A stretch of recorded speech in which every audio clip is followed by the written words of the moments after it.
జై చిరంజీవా జగదేక వీరా అసహాయ సూరా అంజనీ కుమారా.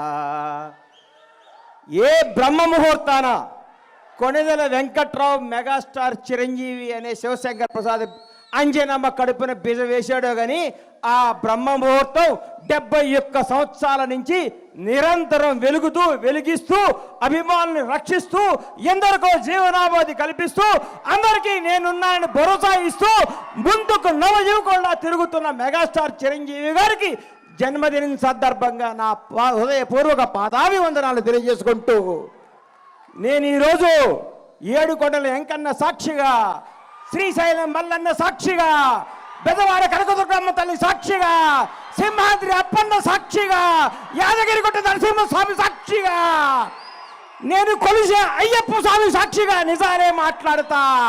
Megastar character గురించి, క్యాలిబర్ గురించి, కెపాసిటీ గురించి, వ్యక్తిత్వం గురించి, వ్యక్తి వికాసాన్ని గురించి నేను మాట్లాడదామని మీ ముందుకు వచ్చాను.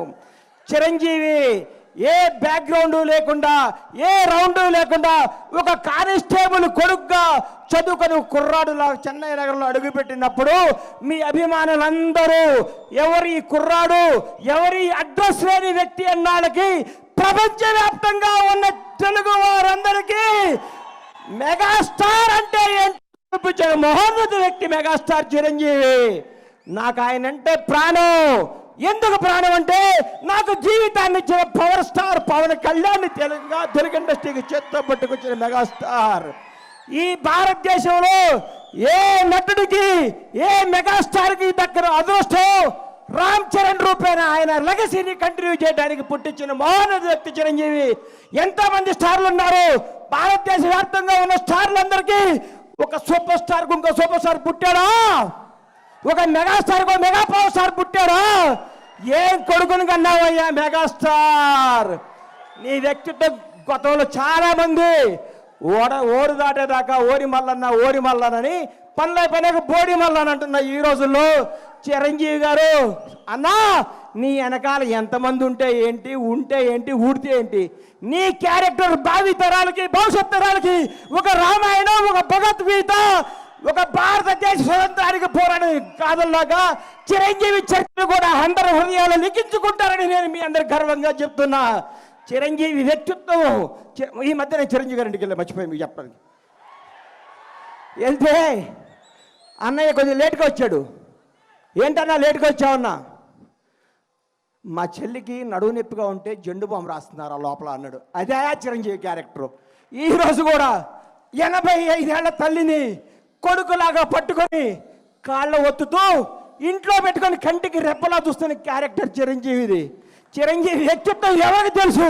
కంటికి రెప్పలాగా తన కుటుంబాన్నే కాదు నానుకునే వాళ్ళందరినీ.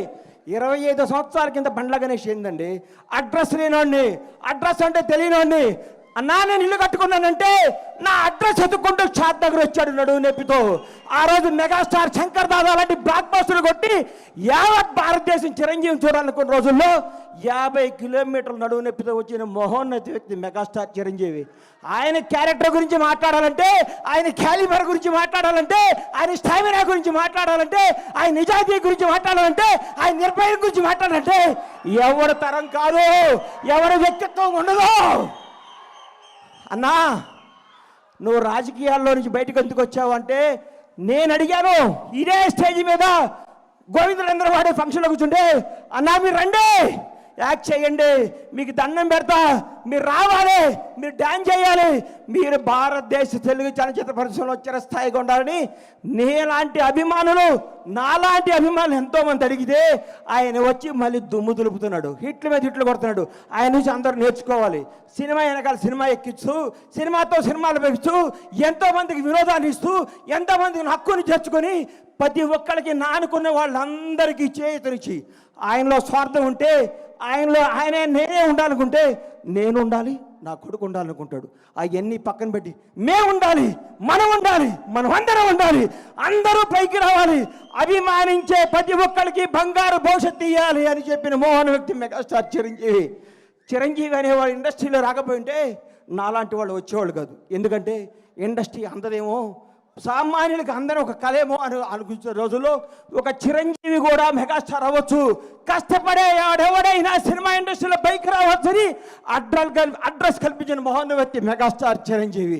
ఆయన గురించి కొందరు మాట్లాడుతుంటారు, చిరంజీవి తొక్కేశాడు. చిరంజీవి తొక్కుతాడా? చిరంజీవి ఎవరిని తొక్కడయ్యా? ఎక్కుతాడు, ఎక్కిస్తాడు, లేపుతాడు, లేపి కూర్చోబెడతాడు. ఎవరికి టాలెంట్ ఉంటే, ఎవరికి శక్తి ఉంటే, ఎవరికి నిజాయితీ ఉంటే వాళ్ళను ఉన్నతమైన కూర్చోబెట్టడమే మెగాస్టార్ చిరంజీవి యొక్క లక్ష్యం, ఆదర్శం, అభిమానం. చిరంజీవి గారి గురించి ఎన్ని చెప్పుకున్నా, ఎంత చెప్పినా, ఏం చెప్పినా తగ్గదు. నేను వెళ్ళి ఏం అవసరం అండి అన్నయ్య నా ఇంట్లో ఇది ఉందంటే చెప్పకుండా ఇంటికి వస్తాడు. అరే గన్ని వస్తాను అంటే వస్తాడు. ఆయన వ్యక్తిత్వ వికాసం, ఆయన చరిత్ర పుస్తకాలు రాసి పుస్తకాలను పాఠ్య పుస్తకాలుగా పెంచిన భావితరాల విద్యార్థులకి మెగాస్టార్ క్యారెక్టర్ ఇదని చెప్పాలని నేను మనస్ఫూర్తిగా కోరుకుంటున్నాను. ఇంకొకసారి చెప్తున్నా, చిరంజీవి గారి గురించి ఎవరేం మాట్లాడుకున్నా, ఎన్ని వేసుకున్నా అల్ప సంతోషం, వాళ్ళు ఆనందపడాల్సిందే. కానీ ఒక మహోన్నత వ్యక్తి గురించి మాట్లాడితే ఏమో ఉపయోగం? ఇలాంటి బర్త్డేలు ఇంకెన్నో చేసుకోవాలని, ఇంకెన్నెన్నో హిట్లు వేయాలని, ఇంకా ఎంతగా వేయాలని మనస్ఫూర్తిగా కోరుకుంటూ ఈ అవకాశం ఇచ్చిన మెగా అభిమానులందరికీ, ముఖ్యంగా మిత్రుడు స్వామినాయుడు గారికి హృదయపూర్వక కృతజ్ఞతలు తెలియజేసుకుంటూ సెలవు తీసుకుంటున్నాను. జై చిరంజీవి, జై జై చిరంజీవి, జై power star. Oh my God, డెఫినెట్గా ఆయన మన గాడ్. సో మన దేవుడు, ఆయన యొక్క పుట్టినరోజుని ఇవాళ మనం ఇంతలా జరుపుకుంటున్నామంటే